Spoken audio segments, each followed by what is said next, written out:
When you leave there, you'll be an expert on the movement of the falls. Okay.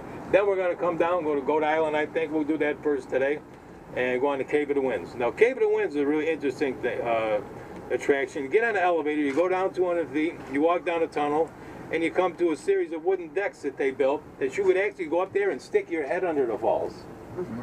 Whoa. Wow. Right? Now, a lot of you guys are saying, yeah, like I'm really going to do that, like her. She's saying, I'm really going to do that. Are you crazy? Listen to this. 2 weeks ago, sitting right here where this guy's sitting, we had 2 ladies from Arizona. One was 90 and their sister was 85, right? So I said, you can stick your head under the falls. They looked at me like I was crazy, right? But anyways, they went down there, and I'm waiting for them in front of the elevator like I'll be waiting for you guys, for them to come up. And all of a sudden, the elevator doors opened up, and they come walking out. Their hair was about this big. They were soaking wet, laughing, having a good time. And so I started laughing. She said, what's so funny? I said, I didn't think you'd stick your head under the falls. No, she told me? She said, listen here, sonny boy. When you're my age, you never know when tomorrow is, so you do everything today. Oh, yeah. And then her sister goes, we don't even buy green bananas anymore. So anyway, stick your head under the falls. It'd be one and only time you get to do it, you can do it. It's pretty cool. The water will feel warmer than the ambient temperature. So it'd be nice today. Okay, then after that, we're going to come down and we'll go to Luna Island. We'll check out Luna Island. That's an island right between the American Falls and the Bridal Veil Falls. You'll go there and look up, and you'll see people standing there when you're down on the Cave of the Winds. Now, you'll be up there looking down at the people down there. That's really neat to do, too. And they did a really nice landscaping job there. They remodeled it and everything. Very beautiful. Okay, then after that, we'll get on the bus, come over here back to the mainland. We'll make a stop for some snacks, get something to eat, get some shopping if you want. We'll do that for about a half an hour. And then we'll head over to Prospect Park, go on the Maid of the Mist boat, go on New York City Observation Deck, and go to Prospect Point. And a bunch of other things all along the way. But those are the highlights of what we're going to be doing. Sound good? Beautiful. Everybody know how to swim? No, I don't. Any questions? Lifesaver? Huh? Do you have any lifesavers? No, yeah, they got a couple over there. Okay. Okay. James Bond here with these cameras and stuff. Okay, so if we don't have any questions, we're going to head out now down to Whirlpool State Park, okay? Here we go. Look, they got the crane set up. We're going to pull up here underneath that crane, and they're going to hook the bus up to it, and they're going to land us in Canada. That crane could actually do that. That's a gigantic crane there. They're building brand new Maid of the Mist docks. Docking facility on the American side, which they never had for 150 years. The Maid of the Mist been owned by the same people for more than 100 years. They were in Canada for more than 100 years. The Canadian government decided that not to renew their contract for the docks over there. So they're going to try something new, like a dinner theater or a dinner cruise. Wait till you go on the Maid of the Mist and see how the dinner cruise would go. Okay? Not too good, I don't think. But anyways, that's what the cranes and this big construction job is going on here. It has to be done by November. When the ice comes, they'll smash the boats if the boats aren't out of the water. Okay, right now we're heading up the Robert Moses Parkway north here to Lewiston, New York, inside of Whirlpool State Park, and a giant whirlpool in the Lower Rapids. We'll be there in a couple minutes. Yeah.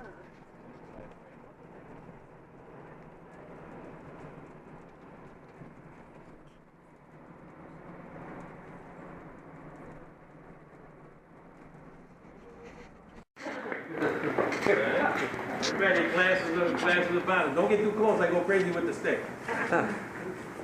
Okay, you got everybody here? Okay, when we're on the bus just down the road there, I told you that the falls was a quarter mile away, but it wasn't always so over there. It had moved. I explained to you where it moved and how it moved. Okay, if we would have continued on this road right here we're on, about another 2 miles, we'll go down a real big hill. The big hill is represented by this black line. The black line is called the Niagara Escarpment. An escarpment is a landform, a big cliff. Okay? The Niagara Escarpment runs 200 miles to the east of Ogdensburg, New York, almost 900 miles to the west of Green Bay, Wisconsin. All up around the top of the country near the Great Lakes is this big cliff. Okay? Now, the Niagara Escarpment was created by the end of the last ice age as the glaciers retracted north. They carved out the Niagara Escarpment, and they also carved out the 4 Great Lakes. 4 upper Great Lakes, Lake Erie, Michigan, Superior, and Huron. The upper Great Lakes, Lake Ontario, the lower Great Lakes. The difference between the upper and the lower lakes are one is above the falls, the other one is below the falls. Okay, now right around here, first of all, imagine now it's 12,000 years ago. Nothing is here. There's no Whirlpool State Bridges, no Whirlpool State Park, no falls, no Lagoon Island, nothing. Just flat land between the United States and Canada. Hey guys, speaking about baggage. Oh my God. That woman there? Hi, honey. The most evil woman in the world. Yeah. You want to speak That's fast? right. She's going to drinking. Get out of here. People listening to fun. Okay, go on. Okay, yeah. The Great Lakes were carved out by the glaciers that they retract also. Right about here, where Lake Erie would be, a little stream broke off, meandered down this on the flat land and went over that cliff. A little stream about this big. As the years went by and the Great Lakes got interconnected, every year more water would come. Okay? Eventually, this little stream turned into the mighty Niagara River, and the water go over a cliff, turned into Niagara Falls. So how do you get from here to way down there? Very simple. As the water goes over the falls, pieces fall out. Of the face of the falls is worn out, you know. Sometimes the pieces are this big, sometimes as big as this building. When wherever we go today, you're going to look on the river shore, you're going to see big boulders that roll down. All the way, everywhere we are, there's these big, huge boulders, some big as houses, right? And as the pieces fall off, consequently, the falls is moving back. Now, prior to 1960, the movement of the falls was sometimes 10 feet a year. Prior to 1960. After 1960, they did something, and what they did was they built a thing called the International Control Dam. That's where this black line would be, right? What that is, it's a series of gates they lift up and close, and they control the water going over the falls any way they want. Right now they got two on the American side over here going open, and two on the Canadian side on the edges. So that means more water is going over the edges of the falls as opposed to going over the middle of the falls. So it's eroding back this way. If they didn't stop the movement of the falls, someday it wouldn't be Niagara Falls anymore. It'd be Buffalo Falls. After that, Cleveland. God forbid Detroit. Everybody knows about the plight of Detroit. Right? But the International Control Dam controls the water going over the falls, and that stopped the movement of the falls. Any questions? Okay, bear in mind, at the end, there will be a test. There will be no true or false, no multiple choice, only essay questions in French. What another tough one there, huh? Parlez-vous français? No. No? Oui, oui? Anybody speak French? No one ever speaks French anymore. You know, French, when I was in school, it was the 7th grade you could take French. And they teach 3 words. My son took it for 5 years, got straight A's through the whole thing. And one time we were watching something on TV and the guy said it in French, and I go, what did he say? He goes, I don't know. I said, how did you pass? He goes, I'm good at taking tests. Before we go leave here, I'm going to go over there and show you something. She just rolled it out. Where the water for the falls, where it comes from. Okay, come over here.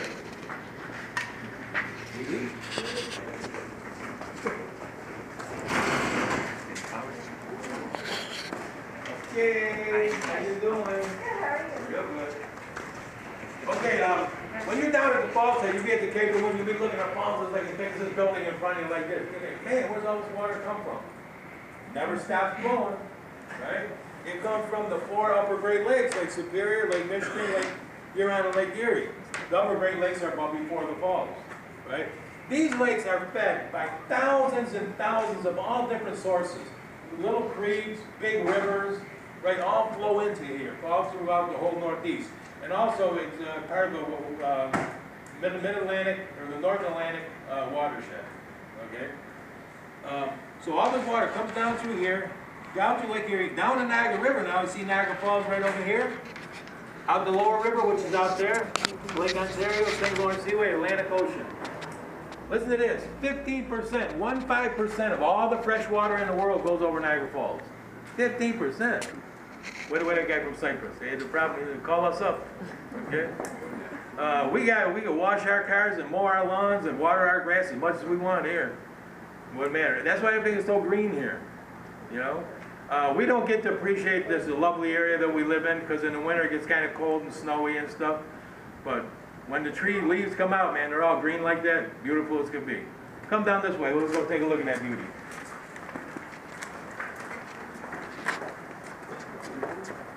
You could just imagine what that looks like in the fall when the leaves are all changed. Oh, unbelievable. At that time of the year, We get 250,000 people a week that come to see the leaves change. Very popular. We call them the leaf peepers. Oh.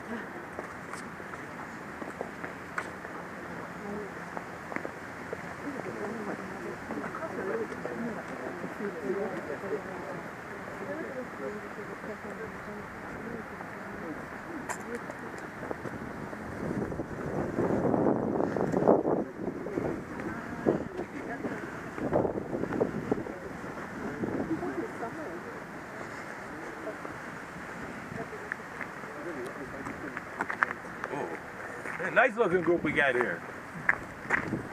By the way, Ed, wherever we go today, we're going to look and see different types of trees. Like, if you know anything about trees, we're going to be around hundreds of different types of trees. Like, some of these trees grow in other parts of the country, you know, that generally aren't native to here. But this is a park that was planted by Frederick Law Olmsted along with Goat Island and Prospect Park. I'll talk about that later.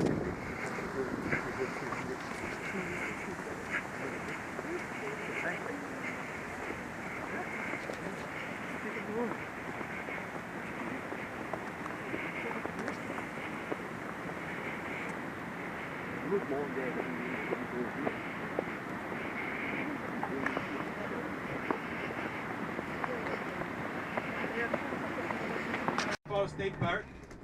Niagara Falls is the first state park in the nation. It was established in 1885. This park was designed by Frederick Law Olmsted, who designed Central Park in New York City, parts in Washington, Boston, San Francisco. Very famous landscape architect. And his philosophy was, touched by the hand of God, not by the hand of man. In other words, all the stuff on the American side you're going to see is in a natural setting, as opposed to them big ugly hotels in Canada. I'll give you an example of what Olmsted meant when he said, touched by the hand of God, not by the hand of man. Get a glimpse of it up here at the top of this bridge.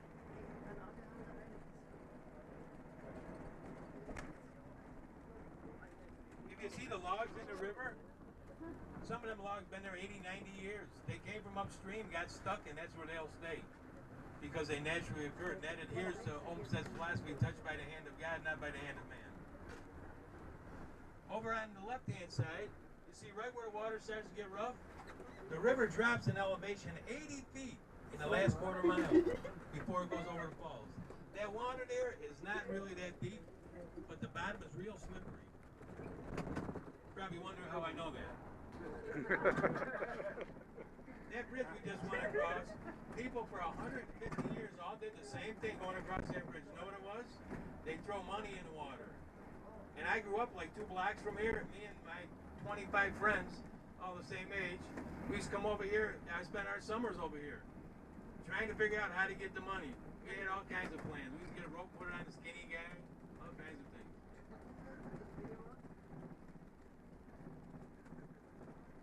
Bet you can't guess who skinny guy was. The most knowledgeable one. Yeah, this used to be my playground when I was a kid. I lived in a neighborhood about 2 blocks from here, and there were literally 30 kids all the same age, and every possible nationality you could think of. We're all friends. And we used to come over here all the time. Drive the park people crazy.